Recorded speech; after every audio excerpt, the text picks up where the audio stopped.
off the bat, first topic, we have Nasreddine Nabi.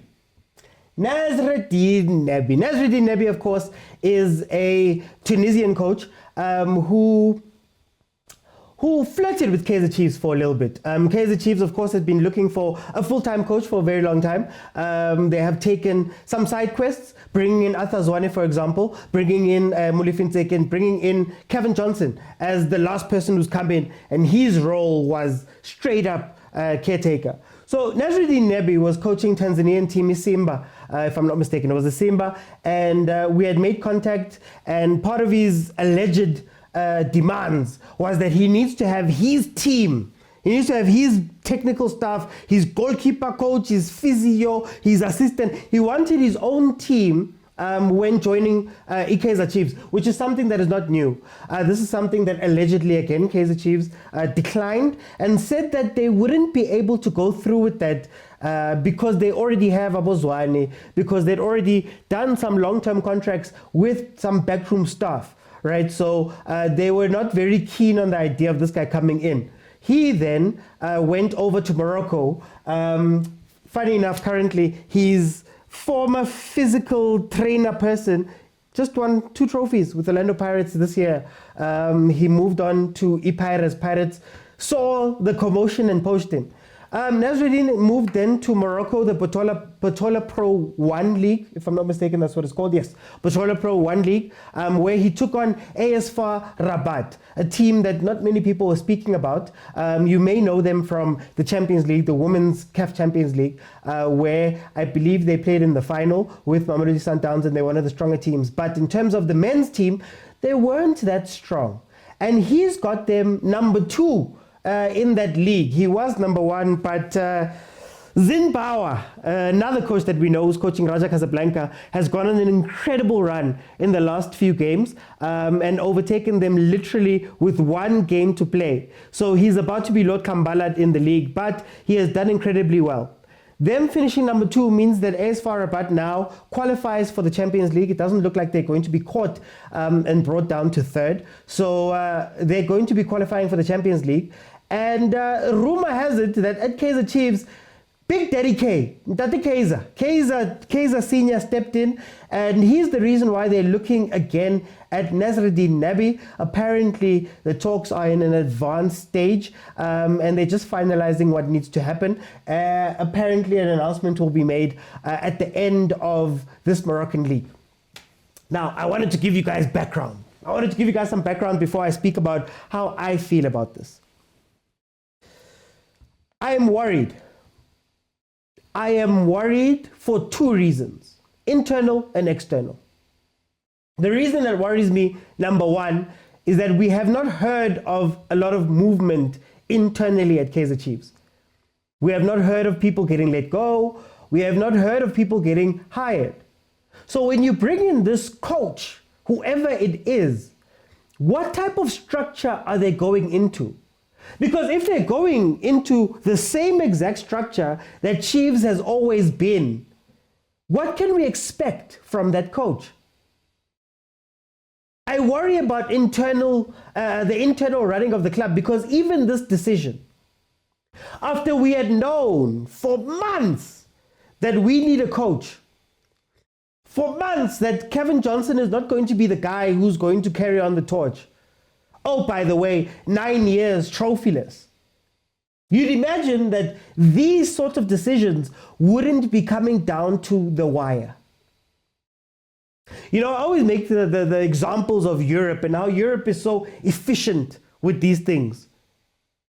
Jurgen Klopp basically announced Arne Slot, the new coach of Liverpool. Final day, he had already said that no, everything is in place, everything was spoken about. I believe he started the chant. We knew. We see how people are announced well in advance of their jobs overseas. But yet at Kaizer Chiefs, reminder, 9 years trophyless, reminder, knowing that you've got a caretaker coach who's only in there because you're searching for somebody else. For months and months and months and months, they had a chance to go out and figure all of these problems out. They had a chance to go and get things right for Uko Chozai. Have talks with him. Speak to, okay, look, your contract ends on this date. We want you in on this date. You know what? 3-4 months prior, we've come to the decision. Let's talk through what we're going to do the moment that the transfer window opens. Let's talk through what we want to do when it's preseason. Let's get our ducks in a row. But now it looks like all of the rumors are coming back. There was rumors of Coach Santos, who comes from Petro Luanda. Coach Santos says that, yeah, we spoke, but there was no offer tabled. We've seen a lot of coaches putting their hats into the ring. Benny's spoken just now. There's long been rumors of Coach Pitso and all of those people, which is fine. Rumors are rumors. But you'd expect that by now, a decision would have been made. You'd expect that by now they would know the name of the coach, the style of play, what are we going to do, these are his staff, we're going to go to preseason here and there because ucoach ufuna sekhona, and then we're going to get ready. It looks like this announcement is going to come, hey, when preseason has started. And it looks like the decision is going to be made now. So everything that happens after that decision, finding players, assessing current players, bringing in supporting staff, doing all of those things, it sounds like those things are all going to happen mid-preseason. And that's scary for me. It also makes me wonder, respectfully, what happens every day at Kaizer Chiefs? When I say I am a non-coach manager, executive, what do we do all day? Who are you contacting? What are you putting together? What does the search look like? Because by my count, it's been about 8 months where we've known that we have a caretaker coach.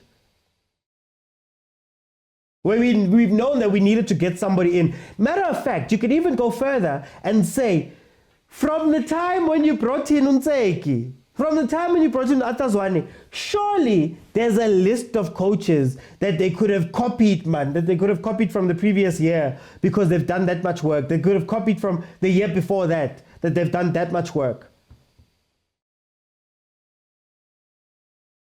I worry about this club flying by the seat of their pants. I worry about this club making things up seemingly as they go along. I worry that the same decision-making panel that has made decisions that have put us into a 9-year trophy drought are going to be the same people that we have to trust to make this right. I worry if they can let go and allow Coach Nabi, Coach Pitso, Coach Benny, Coach whoever to come in and have their control, to come in and be able to shape the club. I worry.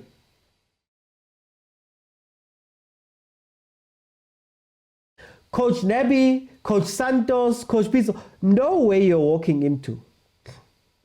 Know the kind of support that you're going to get or lack thereof. Know that the fans are rabid. It's been 9 years. You can't blame Chiefs fans for being impatient, as they call it. Understand what you're walking into. You are going to have to craft everything and win with your own bare hands. Because they'll throw you under the bus if it's not working. So this is very interesting. Nasreddine Nabi seems to be the favorite. Another interesting part of this is, everybody always tells me that Chiefs doesn't have money. Chiefs imali ayikho. They can't afford to bring in people and their technical staffs and all of that. We can't afford to do all of those things. Eh? But yet, here we are, going back for Unabi. Now think about it. If Nabi was expensive, leaving Tanzania, everybody knew he was leaving. leaving Tanzania. If he was expensive then, how much more money do you think you're going to have to spend now? How much more money will you have to spend knowing that he's just qualified that team for the Champions League? Knowing that he's got a long-term contract, most probably, maybe let's say a 3-year contract. How much do you think Chiefs is paying to break that contract? How many times are we going to be stung by our own mistakes? You left him on the table last time. Didn't work out, Akir. Now you have to tuck your tail between your legs and go back to him for even more money. I'm sure he's got even more demands now, knowing that they've come back. How many times have we signed players? Bomba signing bonuses and all of that stuff that are not even seeing game time at Kaizer Chiefs. You saw him 3 years ago when you had a plan and he was hot. Didn't take him then.